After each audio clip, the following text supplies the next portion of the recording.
So, since my earliest days in office, the General Assembly and I have relentlessly pursued one of the most ambitious climate agendas in the nation. One of the focus areas for a more climate-friendly future is reducing carbon emissions from internal combustion engine cars and trucks. Embedded in that effort is an enormous economic opportunity.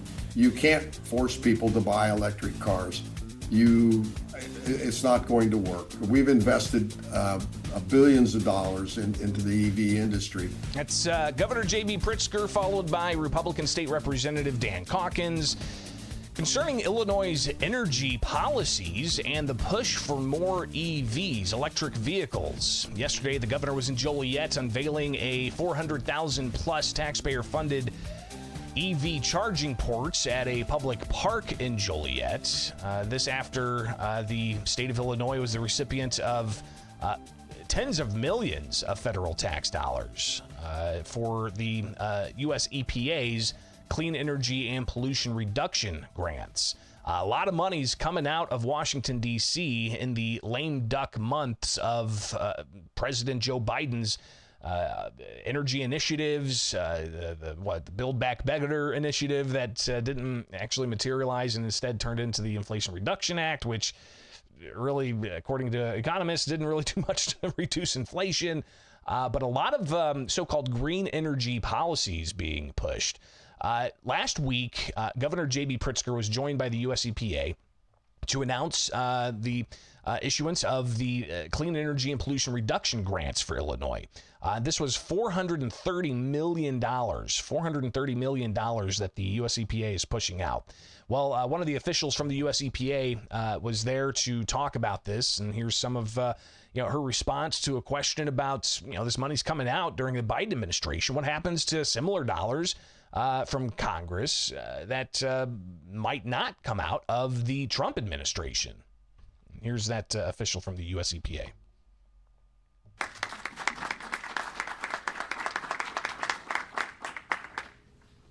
Good morning, everyone.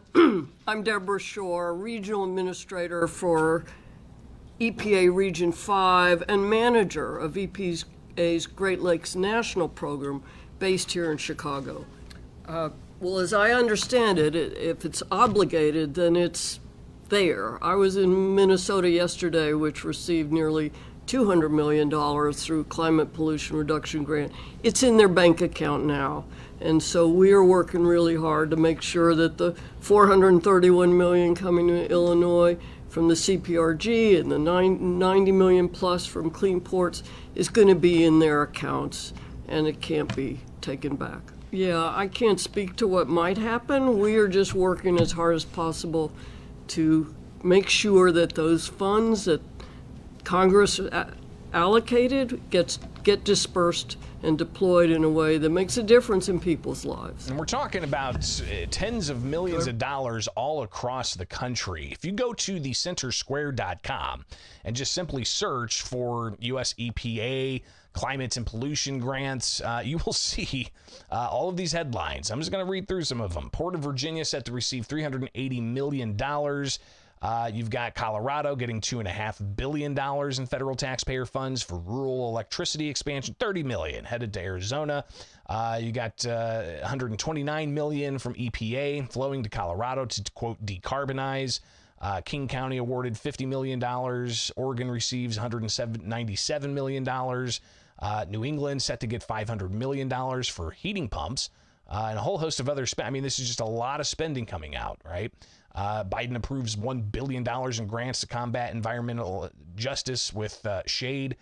So clearly a lot of money's going out. And even that's just federal tax dollars. What about state tax dollars? Remember in 2019, the Pritzker administration, with a bipartisan collection of state lawmakers, doubled the state's gas tax and increased taxes and fees on a whole host of other things, included an annual gas tax increase every July 1st. That was meant to pay for a bunch of infrastructure programs. It was also around the same time that they passed gambling expansion with money going to infrastructure programs. Well, that was also something set up in the Rebuild Illinois program, was making sure that a lot of the tax dollars go to programs for so-called green energy issues. Pritzker yesterday in Joliet talking about the initiative and his goal as governor of Illinois.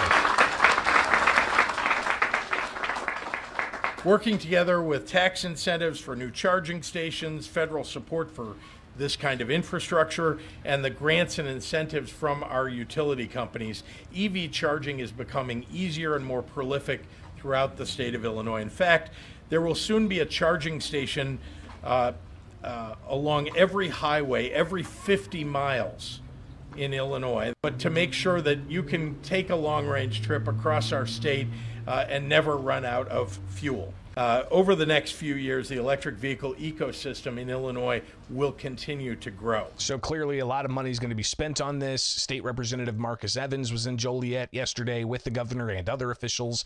He praised the governor, saying that he's getting things done. Across the country, where's the heart of the United States of America? The heart is in the middle. The heart is in the state of Illinois. People travail through this state all over. These things will be used by folks from all over, definitely our community, but all over. And we pass legislation, we have to have trust that it's going to be what? Implemented appropriately. So I want to make sure we be crystal clear that we've sent that trust to Governor Pritzker, and he's took the promises and the hopes of CEJA, but he's implementing it. We don't got to guess anymore. Open your eyes. It's right here.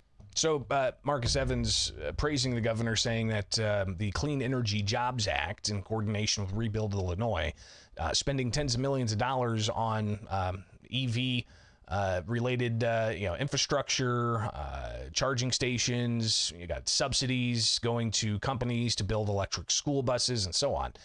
More from the governor from yesterday. Since my earliest days in office, the General Assembly and I have relentlessly pursued one of the most ambitious climate agendas in the nation.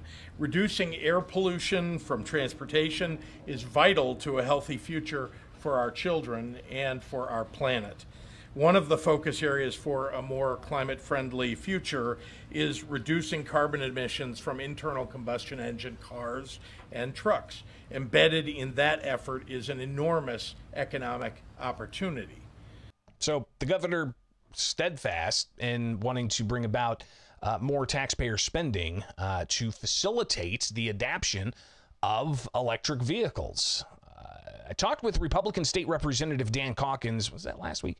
We did discuss energy quite a bit, and he says that if Illinois doesn't get in line with energy policies that actually work and aren't, kind of paraphrasing pie in the sky, then Illinois is going to be left in the dust. I've been on the Energy Committee for 6 years, Public Utilities Committee as well, and we've talked about this, and we've told the Democrats that what they're doing is not sustainable. What they're doing is driven by this ideology, but not what's real in reality. You can't force people to buy electric cars.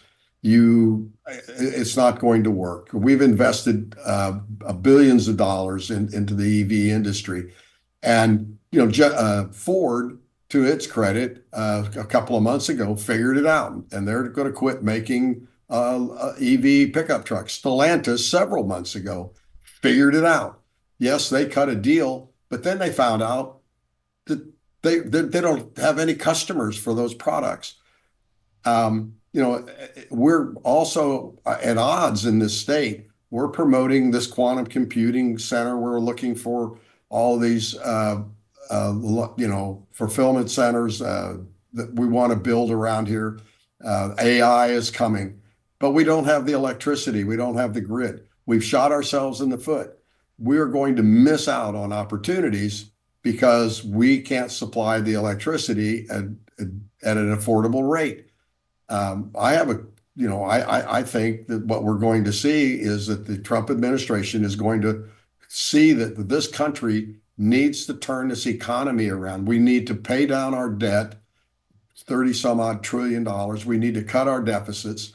And they're going to start looking at these subsidies that are only benefiting a few.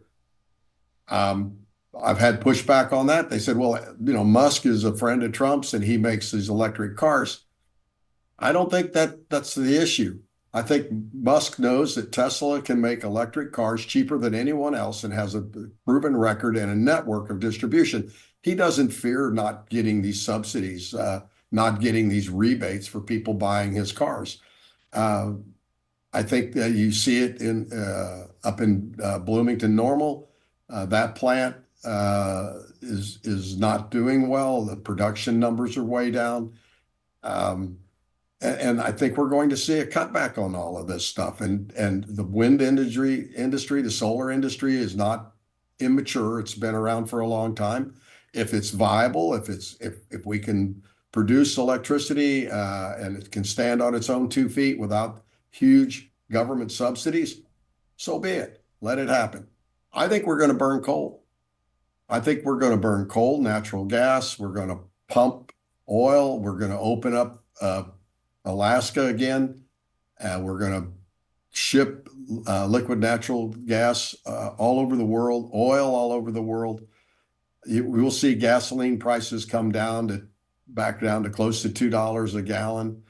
It won't be overnight, obviously, because we have to open up our leases and build wells and be able to transport this oil to refineries. But this is the key. This natural resource, I believe, is a key to our economy, and it's a gift that we have. Coal is plentiful and cheap. Yes, we need to scrub the soot out of it, but all that technology exists. We've put artificial caps on emissions. And if Illinois doesn't fall in line, if we don't fall in line with the rest of the country, we're going to be the rust bucket. We will continue to decline. Companies are going to leave.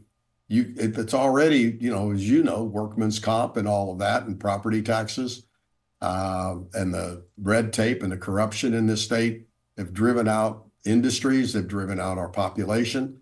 And when the rest of the country booms, when our Indiana and Iowa and Missouri, when those states start to boom, and Illinois, because of the ideology of the governor and the far left Democrats in the General Assembly, this place will implode. Obviously, it'll get to a point where you can't sustain it. It'll be like Detroit. Obviously, Caulkins has a lot to say about energy policy as well, but he's on his way out. He decided not to run for re-election, giving himself term limits. So interesting to hear what he's going to have to say in the final few weeks here that he's going to be in office. It is Illinois in Focus Daily, on the ground with veto session. We'll have it all for you at thecentersquare.com. Wake up with us each and every weekday morning to get the latest here with Illinois in Focus, and get the podcast where you get podcasts. Illinois in Focus Daily.